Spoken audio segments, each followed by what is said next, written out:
Hey guys, so I wanted to go through a couple of example problems with limiting reactants just to make sure those of you at home can understand how to do this fully. So for our example problem, we have 3 calcium bromide plus 2 sodium phosphate, and what that reaction yields is calcium phosphate plus 6 sodium bromides. And so in the problem, let's say that this information is given. So we have 2.5 grams of calcium bromide and we have 3.5 grams of sodium phosphate. And so what we want to do here is be able to determine the limiting reactant. Now remember, you have to do this process if you're ever given more than one of these reactants. Now the information given can be moles, it can be grams, just like this practice problem here, or it can even be molarity. If I have molarity given, then I will also have to be given how much volume you actually use, and you'll be doing that for your precipitate lab. No matter what information is given, however, you can always get into moles first. So that's why we did the dimensional analysis beforehand. So our first objective for limiting reactants is to figure out how many moles both of these are. All right. So to make things quicker, I did some calculations beforehand, and so you guys can get the idea. So I'm going to do this math in orange. All right. This math that I'm doing right here is not included in our rice chart yet. Okay. And so I'm going to figure out how many moles calcium bromide we have here. So in order to figure out that information, we're going to use the molar mass of calcium bromide, which when I calculated on the periodic table, it was 199.88 grams for every 1 mole. We're going to do the same process for sodium phosphate. So for sodium phosphate, when I calculated it based upon the periodic table, I got 163.97 grams. And this, again, is for every 1 mole. So I go and work through these calculations, and I end up getting 0.0125 moles of calcium bromide and 0.0213 moles of sodium phosphate. Now, these two pieces of information right here do get included into my rice chart. Okay, so I'm going to plug that in. So this is my initial moles of calcium bromide. So that's what the I stands for in rice. All right, so that number is 0.0125 moles. And this information here, 0.0213, goes under the sodium phosphate. So notice how I'm just doing the calculations. I'm plugging that in. I am not worried about these coefficients on the front or in front of the compounds as of right now. Those coefficients will come into play once we do multiple ratios, okay? Now, my next step is going to be, we know our information for both of these. We have to figure out which one of these will run out first, okay? Now, some of you guys might be able to look at these numbers and compare them according to the coefficients. I don't just look at these numbers solely. I have to figure out how much of these for one of these versus how much of these for one of these in order to figure out which one is going to run out first.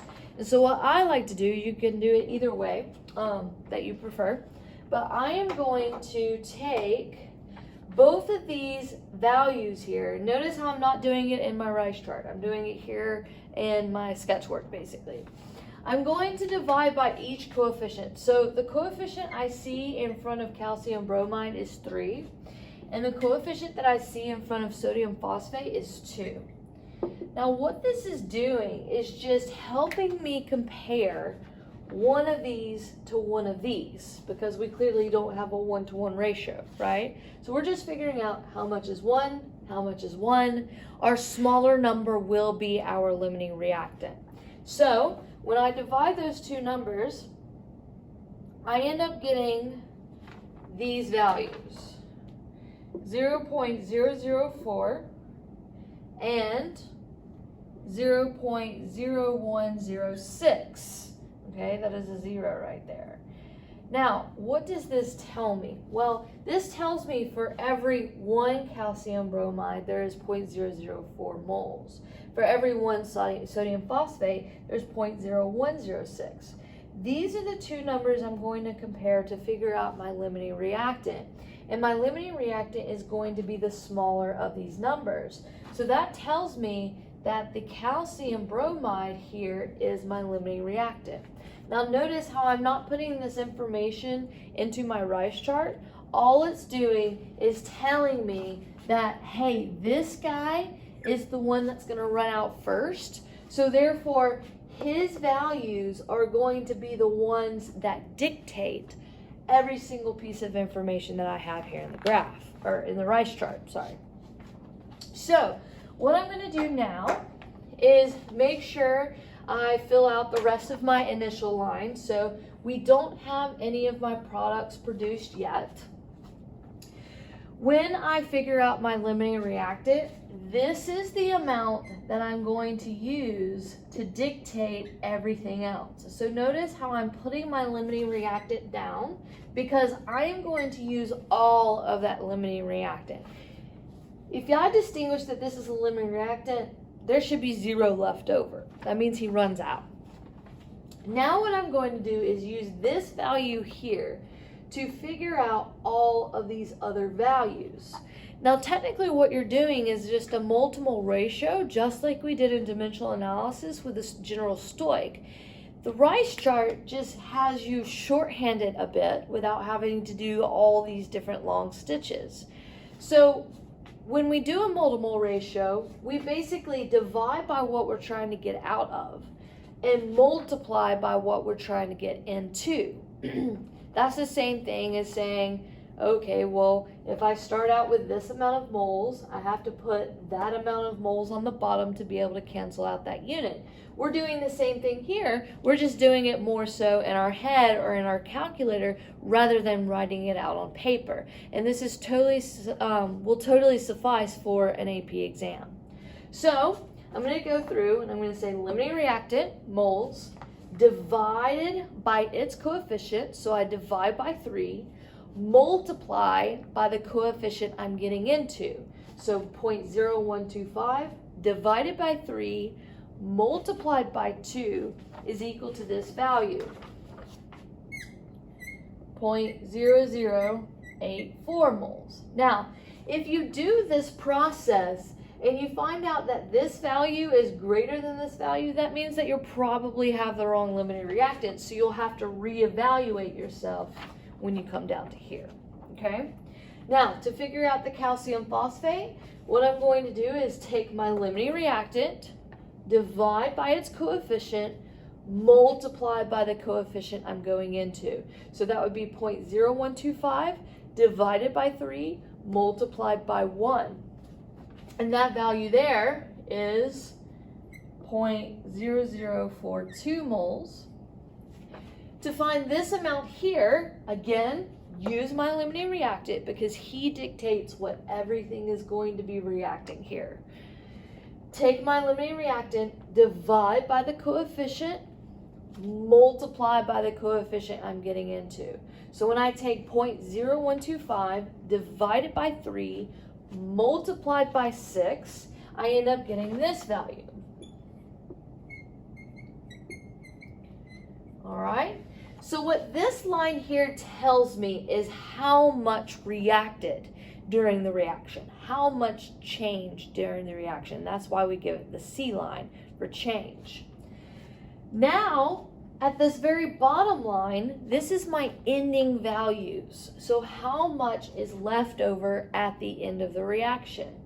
My limiting reactant will always be 0 because all of it reacts. My species in the reactant side that is not a limiting reactant should have some amount in excess. That's what we call excess reactant. So I'm going to do the math here. So 0.0213 minus 0.0084 is equal to 0.0129 moles. So this is how much we have in excess. Now we can figure out how much we produced from each product. So 0.0042 moles is how much is produced, and 0.0252 moles of the sodium bromide is how much is produced there, okay? So this is how we work our limiting reactant rice chart, okay? Now, let's talk about some questions that will be asked. They can ask a number of different questions dealing with these rice charts. They can ask how many moles of this reacted, how many grams of this reacted, so I can convert moles to grams. How many moles is in excess? How many grams is in excess? They can ask just a whole variety of questions, and the great thing about a rice chart is that you have all of this information here to be able to answer that. So let's talk about percent yield, okay? So let's say that we have this information given in addition to what is given here. Let's say that you have 2.1 grams of sodium bromide is obtained in a lab. All right? And we want to figure out what percent yield would be, okay? Well, we have two pieces of information that we need in order to find percent yield. We need an actual yield, which is what we obtain in lab. That's what actual yield is. And we have a theoretical yield. A theoretical yield is how much is calculated. How much are we supposed to get, okay? So in order to find my actual yield, I basically just look in my information given. If it is a lab, then we figure out how much was actually given in the lab based upon our data. To figure out my theoretical yield, I use my rice chart and I go through this process and I convert this into whatever unit needs to be. So in this terms, because I'm given 2.1 grams of the sodium bromide, I want to be able to convert this 0.0252 moles into grams. So I can just work off of my rice chart here. So I'm going to do this part in blue. So I'm going to take these moles and I am going to convert them to grams. So to do that, I take 1 mole of that compound and I add up sodium bromide. Notice how I'm not using the 6. The 6 is already taken care of, okay? The only time when you have to worry about these coefficients is in this line here, okay? After I've used them, I don't need to use them again. So I'm going to add up sodium and bromine, and when I do so, I end up getting 102 grams for every mole. So now I'm going to calculate that value, and when I do this calculation, I end up getting 2.57 grams of sodium bromide. Hopefully that's still in the camera shot. So 2.57 grams of sodium bromide. Well, this is going to be my theoretical yield because it is what I am supposed to get when I actually carry out this reaction. It's my calculated value. This value here given to me in the problem is going to be my actual yield. So what I get to do now to find percent yield, hopefully you guys can see it right here, is I'm going to take my actual yield, 2.1 grams, divide by my theoretical yield, which was 2.57 grams, and then multiply by 100 in order to get that percentage. Let me fix that there, that's going to bother me, okay? So once I do this and multiply by 100, I end up getting 81.7% yield. And what is it percent yield of? It's of sodium bromide, okay? So this is how you work your percent yield questions.